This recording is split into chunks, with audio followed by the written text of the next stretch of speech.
Hi everyone, my name is Ayushi Tiwari and welcome to my channel Build Together. आज की इस video में हम 23 बाय 50 के हाउस डिज़ाइन के बारे में डिस्कस करेंगे। सबसे पहले हम रिक्वायरमेंट्स जान लेते हैं। क्लाइंट की रिक्वायरमेंट थी कि उन्हें ग्राउंड फ्लोर पर 1 BHK की रिक्वायरमेंट है। तो हमें सबसे पहले यहाँ पर स्पेस मैनेजमेंट का ध्यान रखना है एंड क्लाइंट की रिक्वायरमेंट एक और यह थी कि उन्हें वास्तु के अकॉर्डिंग डिज़ाइन चाहिए। तो सबसे पहले हम आते हैं मेन डोर की ओर। सो मेन एंट्रेंस जो होना चाहिए वो हमारा वास्तु के अकॉर्डिंग या तो नॉर्थ फेसिंग होना चाहिए या फिर ईस्ट फेसिंग होना चाहिए। सो अब you can see here according to vastu मैंने जो मेन एंट्रेंस दिया हुआ है वो नॉर्थ फेसिंग दिया हुआ है। ओके, एंड सेकेंड एंट्रेंस जो हम लिविंग एरिया में एंट्री करेंगे, मेन घर में एंट्री करने वाले हैं, उसका जो मेन फेसिंग है वो है ईस्ट डायरेक्शन में। ये सेकेंड एंट्रेंस है, उसका जो फेसिंग है वो ईस्ट डायरेक्शन में हमने दिया हुआ है, जो भी वास्तु के अकॉर्डिंग करेक्ट है। नाउ आप देख सकते हैं यहाँ पर एक पूजा स्पेस मैंने शो किया हुआ है। तो क्लाइंट को अकॉर्डिंग टू वास्तु चाहिए तो हमारा जो पूजा स्पेस है वो नॉर्थ ईस्ट में आएगा। सो यहाँ पर ये नॉर्थ ईस्ट में हमने पूजा स्पेस दिया हुआ है। देन लिविंग एरिया भी नॉर्थ ईस्ट के अकॉर्डिंग करेक्ट प्लेसमेंट के अकॉर्डिंग यहाँ पर है। सो लिविंग एरिया का जो डायमेंशन है वो 10 feet 9 inch by 19 feet 5 inch का है, जो कि काफ़ी स्पेशियस है। यहाँ पर हमने कॉमन टॉयलेट नॉर्थ वेस्ट में दिया हुआ है, क्योंकि ये वास्तु के अकॉर्डिंग जो वेस्ट वाला एरिया होता है, सेप्टिक टैंक होता है या फिर कॉमन टॉयलेट या टॉयलेट एरियाज जो होते हैं वो नॉर्थ वेस्ट डायरेक्शन में होना चाहिए।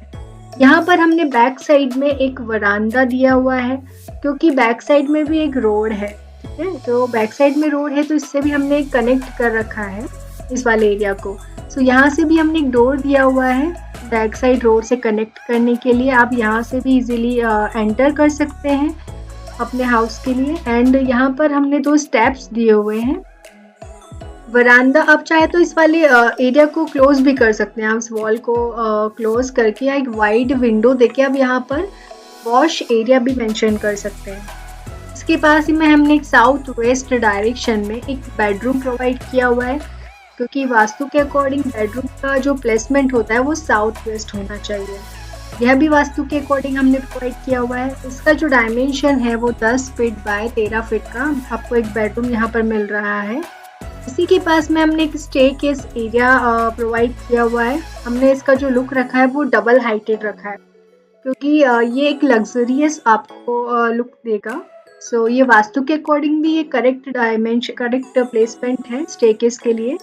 यहीं पर पास में हमने एक डाइनिंग एरिया शो किया हुआ है। इसी का भी जो प्लेसमेंट है वो वास्तु के अकॉर्डिंग गुड है, क्योंकि हमने इसे किचन से कनेक्टेड रखा है और यहाँ पर एक प्राइवेसी भी मेंटेन किया हुआ है।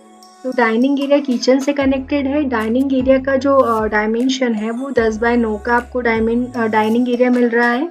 किचन एरिया का जो डायमेंशन है वो 10 बाय 10 का है। ये भी करेक्ट मतलब स्पेशियस डायमेंशन है। यहाँ पर हमने एक डोर दिया हुआ है जो कि आपकी मेड सर्वेंट के लिए रहेगा। ओके, देन इसके साथ में हमने यहाँ पे यूटिलिटी भी कनेक्टेड किया है किचन से। यहाँ पर हमने एक पॉर्च एरिया दिया हुआ है, आप देख सकते हैं। यहाँ पर आप इजीली 1 से 2 बाइक आप इजीली यहाँ पे पार्क कर सकते हैं। सो ये बेसिक रिक्वायरमेंट थी क्लाइंट की। नेक्स्ट वीडियो में हम फर्स्ट फ्लोर के बारे में डिस्कस करेंगे।